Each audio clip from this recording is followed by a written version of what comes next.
Hello and welcome to our final day in Isaiah 41. Today we're going to start Isaiah 41, our final day of week 3. And so let's go ahead today and we want to look at the first 7 or so verses of Isaiah 41. So we finished Isaiah 40 earlier in the week. And these verses basically inspire hope to Israel. So Israel does not seem to have returned from captivity quite yet.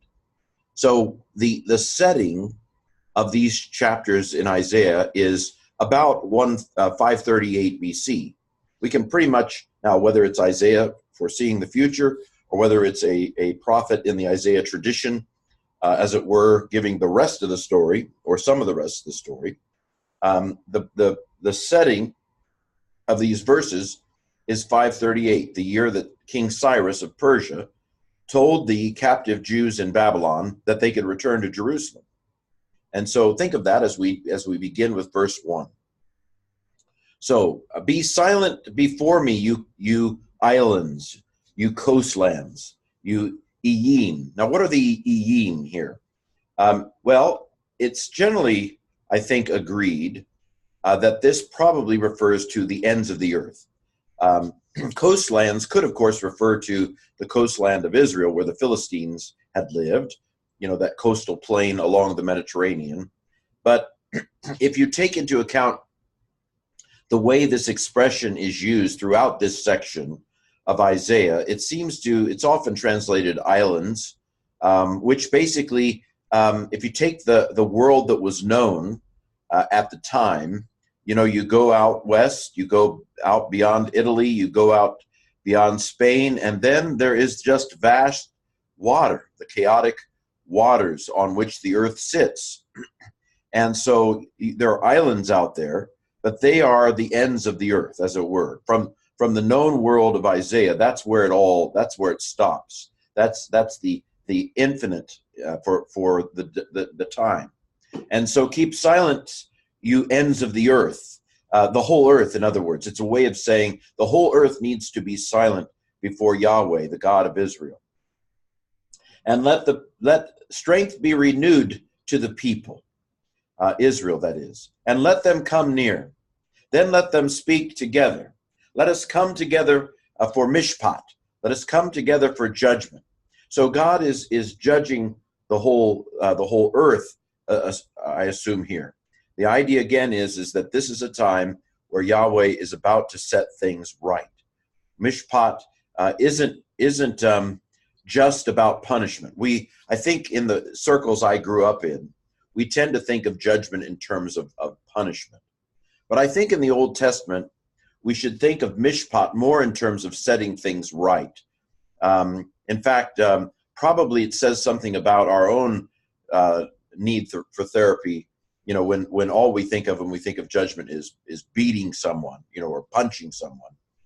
That sense of judgment may say more about us as psychological creatures than it says about God. Mishpat is about setting things right, which includes not just punishing wrongdoers. It does include that, but it also includes elevating those who have been wrongly treated.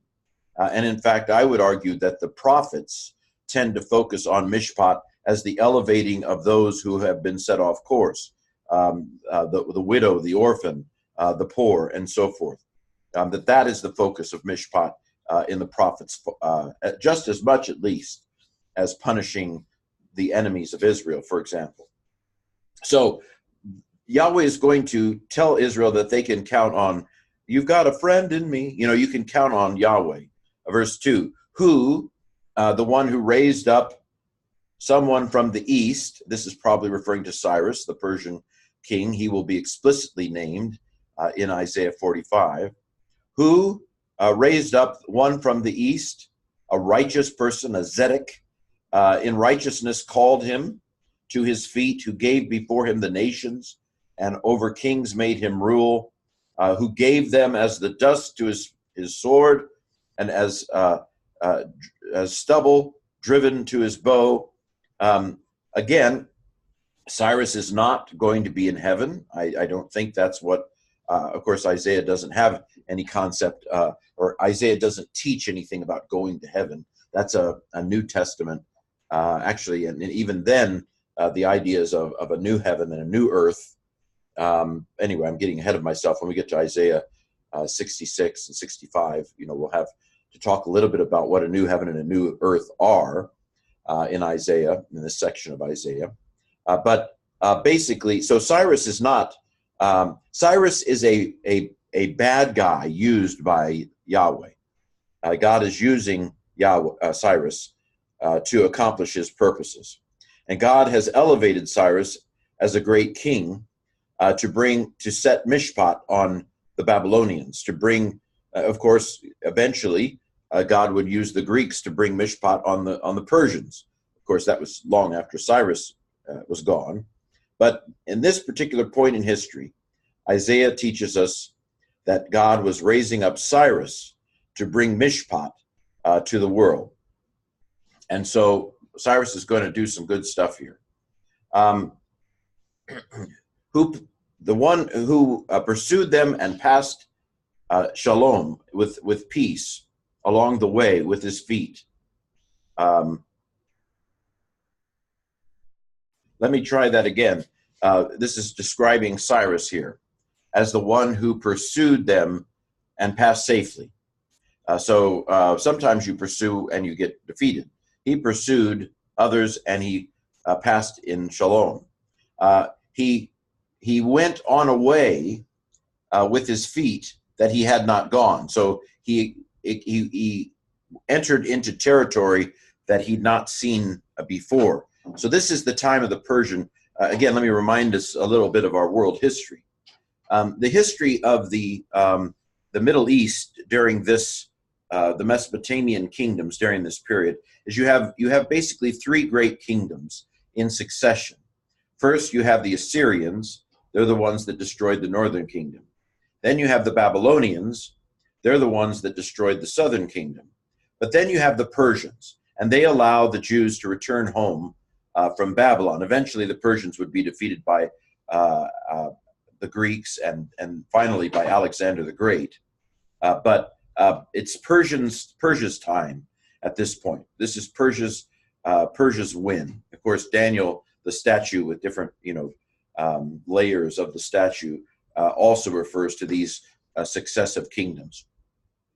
So basically, verses 2 and 3 here talk about the victory that God was going to give, or was giving perhaps at that time, to Cyrus. Now, verse 4, we're going to find out who's responsible for this. So why is Cyrus winning? Verse 4, who has done it? Who has performed this? Who has called the generations from the beginning? It's me, Yahweh says. I, Yahweh. I am the first and the last. I am he. So this is all God's doing.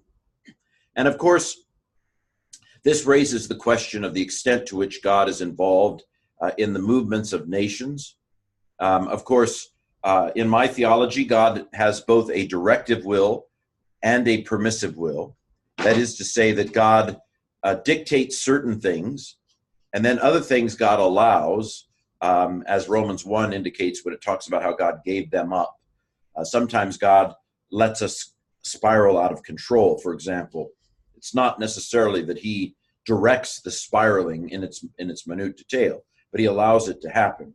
As James 1 says, let no one say that they're being tempted by God.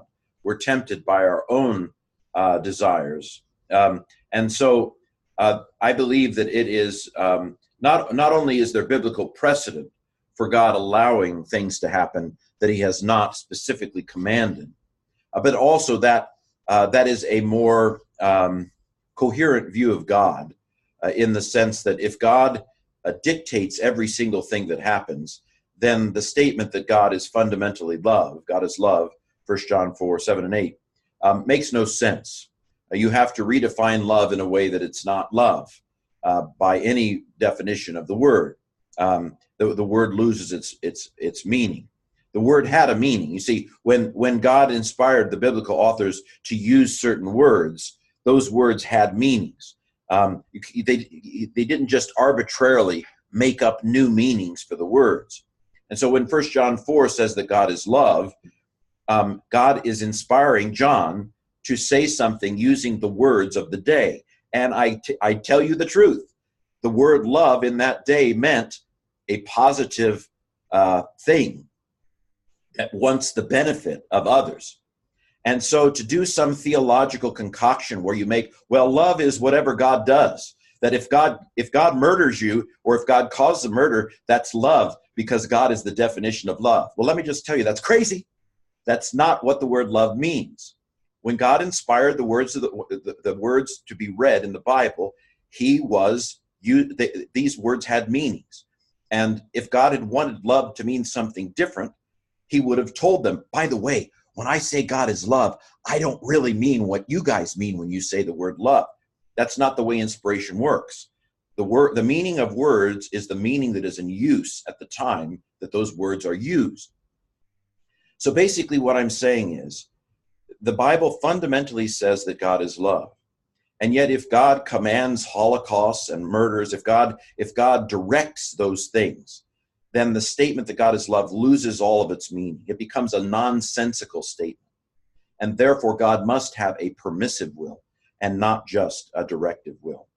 And so sometimes the Bible uses heavily a deterministic language. That was the way they talked back then. That was part of the way they talked. But that can only be part of the picture if we are to have a coherent biblical theology that takes the whole of the Bible into account, and not only takes the whole of the Bible into account, but properly prioritizes the values of Scripture. The statement that God is love, that God is faithful, that God does not do evil, that God is not tempted with evil. Those are fundamental theological statements in Scripture that cannot be trumped by other passages in Scripture. And therefore, we must conclude that God has both a directive and a permissive will, or else our theology is incoherent, in my opinion. Of course, that's my opinion. Verse 4. So, verse 4, basically, God says, I'm the one who's doing these things. But what is God doing here? He is bringing mishpat. He is bringing justice. This is not God doing something evil. This is God using Cyrus to bring justice to Israel. Verse 5, the coastlands see it, and they're afraid. Again, the islands, the ends of the earth have seen what God is doing through Cyrus, and they're afraid. The ends of the earth, well, it even defines the islands here as the ends of the earth. The ends of the earth were afraid.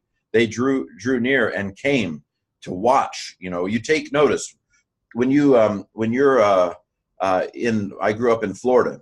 When the hurricanes begin to stir up, off in the Atlantic, you begin to track it. I remember these old tracking maps we used to have, the paper maps. We would draw the dots. My dad used to do this. This is my quintessential dad.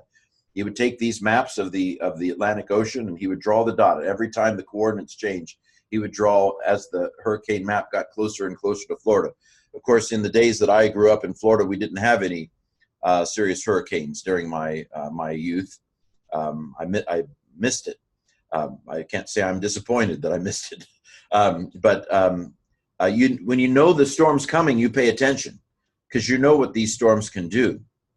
And so the islands of the earth have paid attention because they can see that there's a storm called Cyrus, king of Persia, led by Yahweh, that's coming their direction. So we reach then verse 6. So everyone helped his neighbor. These are I presume, the ends of the earth. They're getting ready.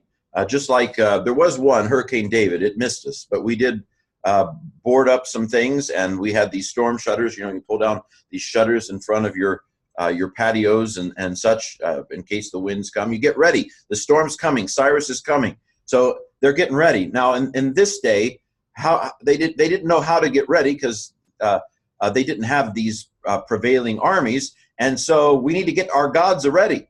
And so they go to idols. They start make the idols. We need to make some idols. We need to get the gods of this region on our side, because battles in the ancient world were not just battles between people. They were battles between the gods of the nations. When two nations went to war, their gods went to war too. It was like to see which god was more powerful.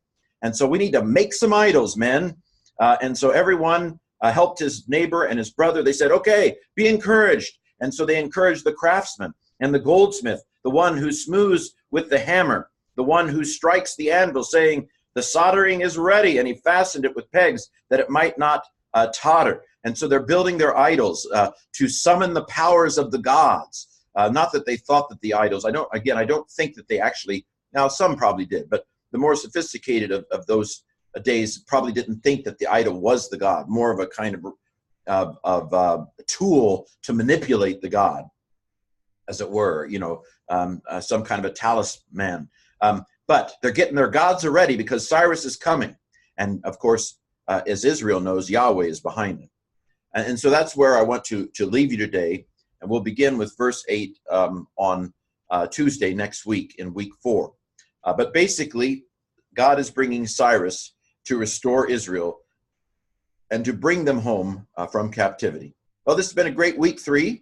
And so we'll begin on Monday with a verse from our next section to look at the Hebrew letters. Have a great weekend.